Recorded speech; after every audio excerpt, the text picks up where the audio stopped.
May bagong loan app, guys. Pasok agad sa GCash. Auto-approve. Kahit na unemployed, nang a-approve siya, guys. At pumasok pa kaagad sa GCash ko in less than 10 minutes. Pero ops, wag muna. Wag muna. Mamaya ko na i-reveal yung pangalan ng loan app. Ang dami niyong dapat malaman. So therefore, dapat keep watching.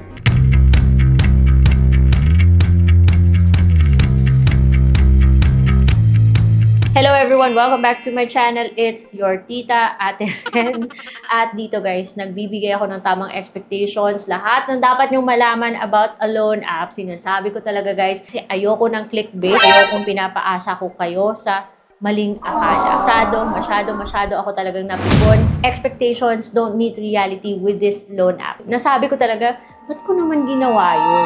Ang taas pa naman sana ng expectations ko kasi sabi, legit daw. Kapangalan ng isang loan app or loan company na subok na legit at matagal na. Please be careful. Yung pangalan ng loan app ay si Flexi Finance. Huh? Sounds familiar, right? Siyempre, dahil kinopya niya yung pangalan ng loan app na alam niyo yung pupunta ka ng mall, tapos kung may bibilhin kang gadget, magpapatulong ka sa representative nila, and then meron nga silang app, but that is to monitor your account. Ito naman, nung nakita ko, kahit na sabi ko, parang iba na yung logo yata, pero yung kulay kasi parang related. May cash loan na pala si Flexi Finance. Nakalagay naman yung mga registration niya, yung kanyang mga other details, may Flexi Finance Asia Incorporated pa siya. So, nung nakita ko siya sa App Store, hindi na ako nag-bother na tingnan ko yung nasa comment section. Parang okay naman yung interface, yung itsura ng app. Sabi mo nga dito, welcome to Flexi Finance. Just the name alone, parang hindi ka na mapapa-question kung legit o hindi. Yun, para talaga siyang legit yung itsura niya. Huwag nyo munang i-download, okay? Anyways, di man lang ako nagduda at first, dinownload ko yung loan app, inalaw ko pa yung permissions, na may mga unlock financial freedom, borrow smartly. Wala kasi ako nakita parang red flags dun sa interface niya lang alone. Your security is as solid as rock fortress. Napa-agree and continue din ako, guys. Tingnan ko pa yung kanyang data privacy at sabi ko mukhang okay naman. Kahit na nakita ko tong Airfish Lending Corporation. Make the long story short, parang legit nga siya kasi wala siyang nakakatawang grammar, yung mga ganon. So, napakonfirm ako. So, ayun, confirm.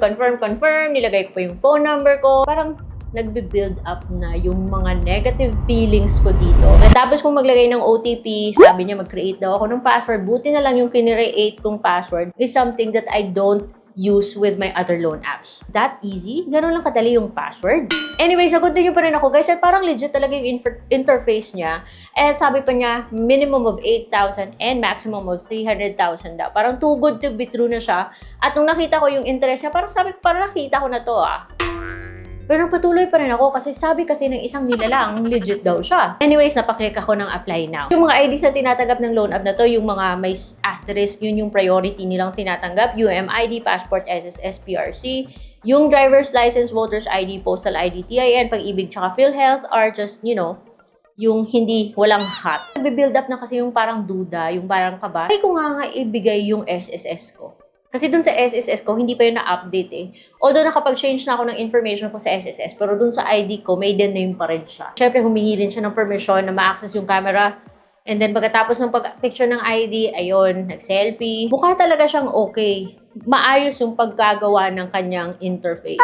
Marital status, I said single ako. Kasi parang nagdududan na talaga ako, guys. Ko na na-realize na parang nakita ko na to dati sa mga loan apps na kaloka. Tapos, why do you need a loan? What's your educational qualification? Where do you reside? Binigay ko pa, guys, yung totoo kong address. Tapos, your email address. Buti na lang yung Yahoo ko kung saan punong-puno na ng spam. And what's your WhatsApp na? Bakit hihingi ng WhatsApp?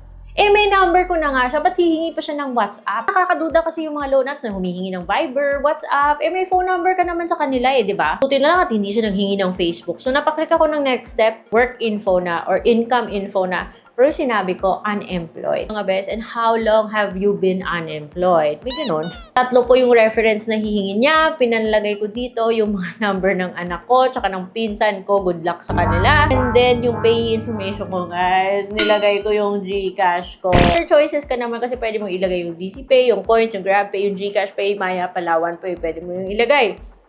At naghingi po siya ng location. Under review na siya mga best. Sabi niya 24 hours lang. Pero within 10 minutes, did not even get the chance na makita ko magkano yung ikakaltas niya. Pumasok na sa GCash ko, guys.